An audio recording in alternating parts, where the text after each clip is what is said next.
Welcome to JustLogic. We're going to talk about sports here. Yeah, fitness too. Cameron, you said yes. Oh my God. Welcome back to the new and improved JustLogic Sports. I am your host, James Brown Jr., and man, I am so excited to be coming to you with our Turkey Day predictions. A little bit more about that later.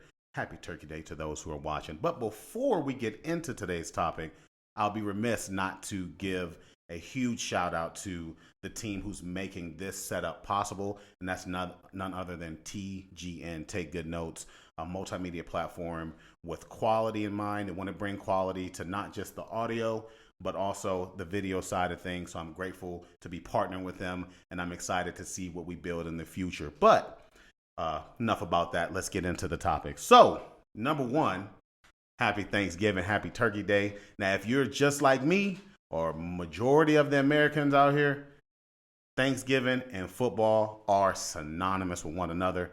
If you don't watch football during Thanksgiving, you probably ain't American. You're probably communist, probably. Maybe, I don't know. But no, all jokes aside, man, I mean, it's something that's just withstands the test of time. We've been doing it for as long as I've been alive, watching, football, eating turkey, whether it's fried, baked, however you want to do it. And so it's only right. It's only right that we talk about the matchups and we talk about what I think is going to be the outcome of those matchups. So we got some games, that we're looking forward to. Don't know if I would say good games, especially considering that middle matchup. We'll get to that in just a second. First game, though, is going to be pretty exciting. We got the Detroit Lions versus the Chicago Bears, the Bears. And I'm really excited to see this matchup, man. Number one, Detroit is, I hate saying this because I sound like I'm giving hype to a Detroit team, and this whole entire production team's from Detroit. Can't stand that. But anyways, I got to call a spade a spade. I mean, Detroit looks like Super Bowl favorites. They're the best team in NFC. I would be surprised if they end up losing this matchup to the Bears. Now, don't get me wrong. Caleb Williams is coming into his own. He needs to stop painting his fingernails, but he's coming into his own. He looks good. He looks like he's learning the offense more. It looks like he's starting to roll. Now, doesn't necessarily mean they're going to be world beaters anytime soon, but when you have a talent like Caleb Williams, we know he can throw the ball. We know how accurate he is.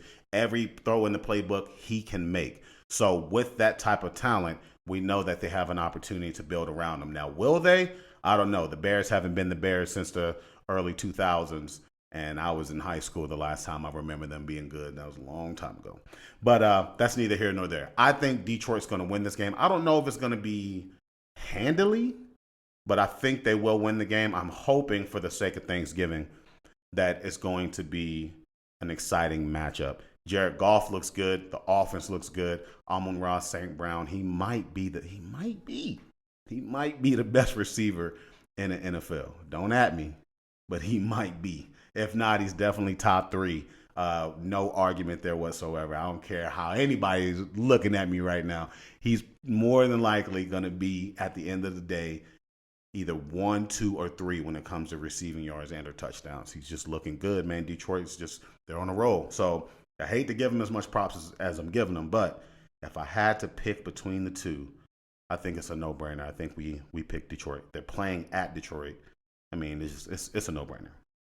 Now, mind you, both teams are used to playing in the cold, right? So I don't think the weather is going to be advantageous for either of them. Like, it's not going to be an advantage like it will be in a later game, the Packers and Dolphins. We'll get into that in just a second.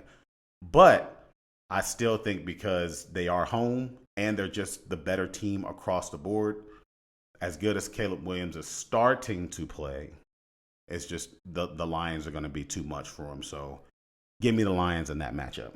Now, the midday game, I don't think anybody looking forward to this one. If you are, maybe just you're a Dallas Cowboys fan. Unfortunately, I became a Dallas Cowboys fan reluctantly over the last few years. But when you live in Texas, you really don't have a choice. I mean, they play Dallas Cowboys on the radio. There's nothing but Dallas Cowboys on ESPN. And even if you don't live here, it's nothing but the Cowboys. Now, they're terrible at winning when it matters, but Jerry Jones knows how to run a business. I mean, they're the most profitable team for a reason. That's the reason why they're called America's team. But this game is not going to be America's game. I'm telling you right now, it's not going to be a good one. Well, I say that mainly because you're playing against the New York Giants. You own the Giants, and even though Dak's not playing, Cooper Rush, he's a solid backup. The Giants, they just released Daniel Jones. So their starting quarterback is out of there, right? So you got the matchup of backups, really what you're looking at here at the 4:30 game or 3:30 Central game. So yeah, I'm not really looking forward to that one. I think it's going to be sloppy. I hope it's entertaining because that's probably going to be right after the time that I'm already stuffed with dressing, mac and cheese, collard greens, university green, all the stuff, right? So I'm hoping for my sake that it's entertaining. And if it's not, at least I'll be able to take a good nap because the game's going to be, quite frankly, really boring. But you got Tommy DeVito versus Cooper Rush and the clash of the backups. So if I had to choose, I'm going to choose Dallas. I mean, Dallas, they've owned the Giants. Organizationally, they've been the better of the two teams. And even though they're both bottom feeders right now, hashtag tanking for Sanders. I don't know why Dallas would tank for Sanders when you just signed Dak to a $60 million guaranteed contract. That's just. Anyways, I digress.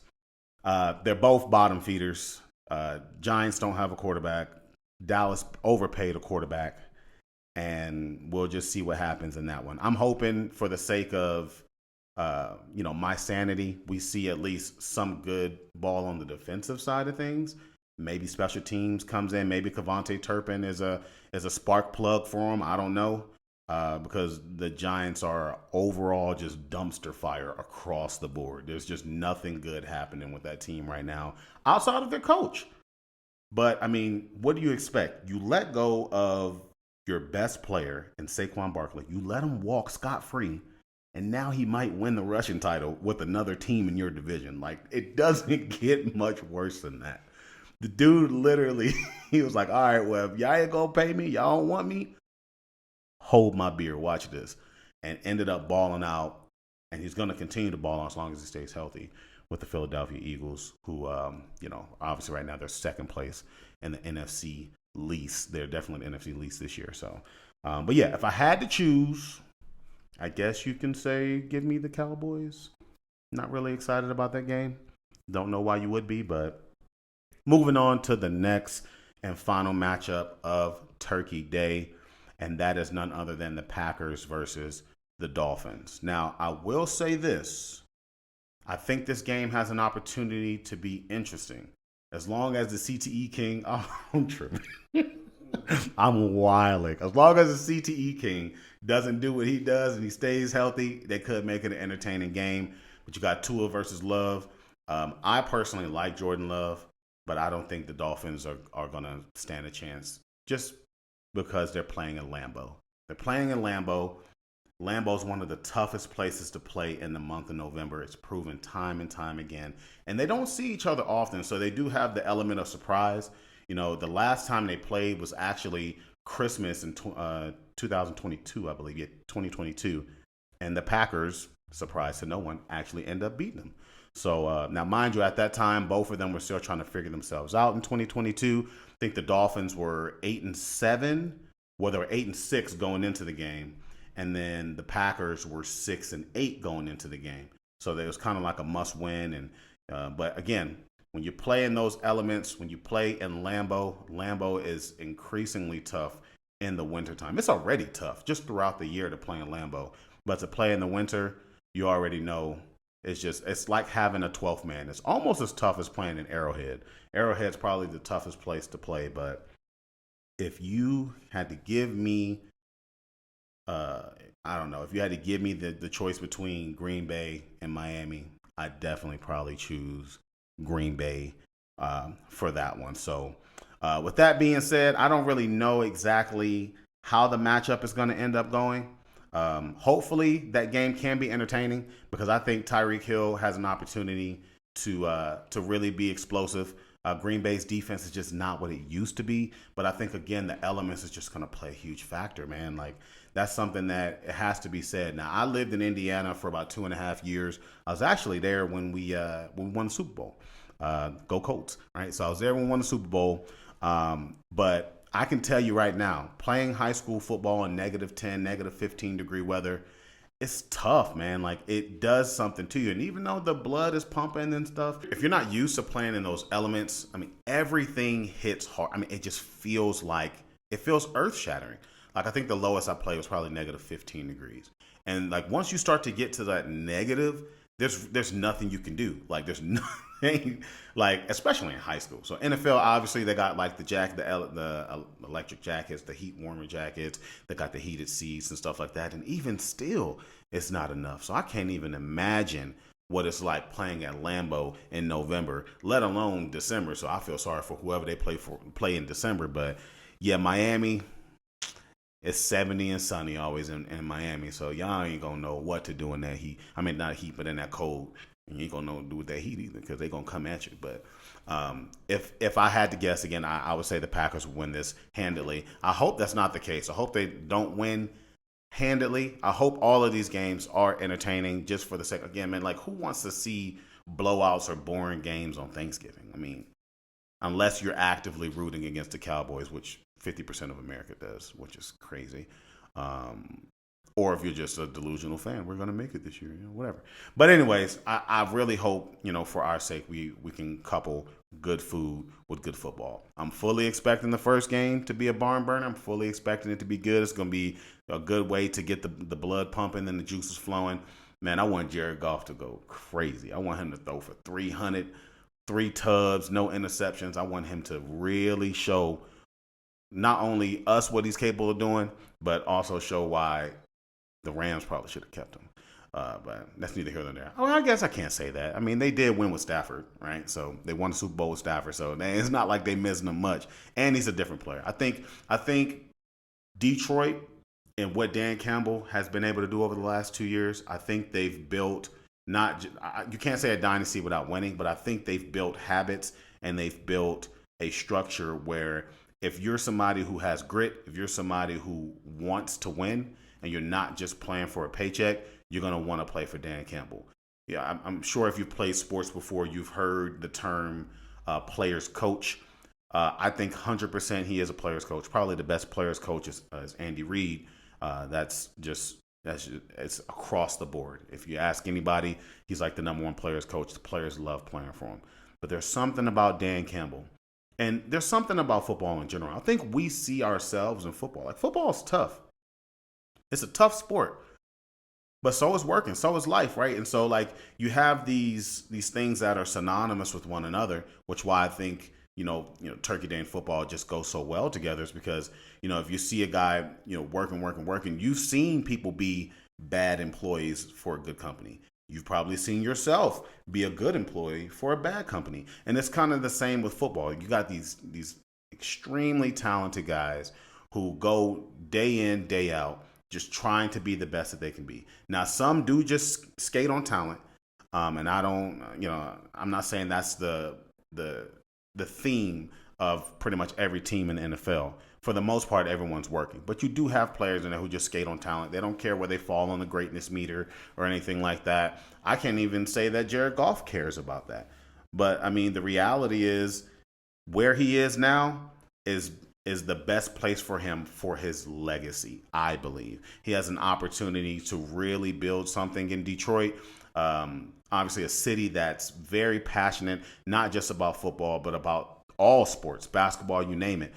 Even baseball, like it's a very, very passionate sport that gets behind their team, similar to how Cleveland is. Because I'm not saying this is for this is Detroit's stance, but in Cleveland ain't nothing to do. Detroit's obviously a bigger city, much to do. So if you ain't supporting the sports in Cleveland, you ain't doing nothing. So, but yes, a passionate fan base there, and so he's landed in a place where he can really build and start to build his legacy to where you start having those conversations. If he wins a Super Bowl this year, I mean, is he in the Hall of Fame conversation? Who knows, right?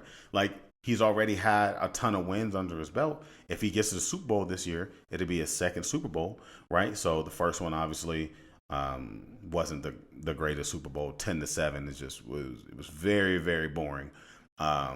When he was playing with the Rams. But again, he has an opportunity to really do something special there. So that's why I'm really excited about this matchup. You got the young versus the veteran. You got Caleb Williams versus Jared Goff. You got these two guys who are obviously talented at their positions. One just has the experience, and the other one is looking to make a name for himself. So, hate to kind of go back to that or gripe back to that, if you will, but that's the game I'm looking forward to that one. I'm staying up for that one because it would be a big win for Chicago, but it would solidify to me where Detroit stands when it comes to Super Bowl contending teams.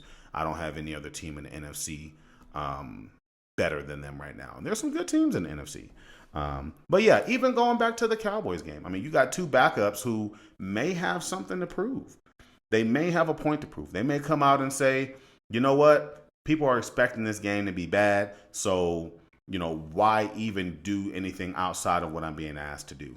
But I've seen Tommy DeVito show some flashes for New York. This isn't his first start, right? So it gives him an opportunity to not just make a name for himself, but to make a name for himself as a starting quarterback. He's playing for a job here, right? Cooper Rush has been around for a while, so I don't know if you can say he's playing for a job. I think he's solidified, whether it's still with Dallas or if he ends up going somewhere else. He's a solid backup. I don't see him starting for any other team or anything like that or making a world of difference. But this is an opportunity for him to prove otherwise. And it's an opportunity for both teams to prove that they actually have some fight in them. Like, they just look like they rolled over and died. And no one really wants to watch football like that on Thanksgiving. So Dallas, New York, for my sake, for everybody's sake in the United States of America and some parts of Mexico, please make this an entertaining game for us. It's the midday game. And again, like I said, worst case scenario, we'll have the best turkey nap of all time.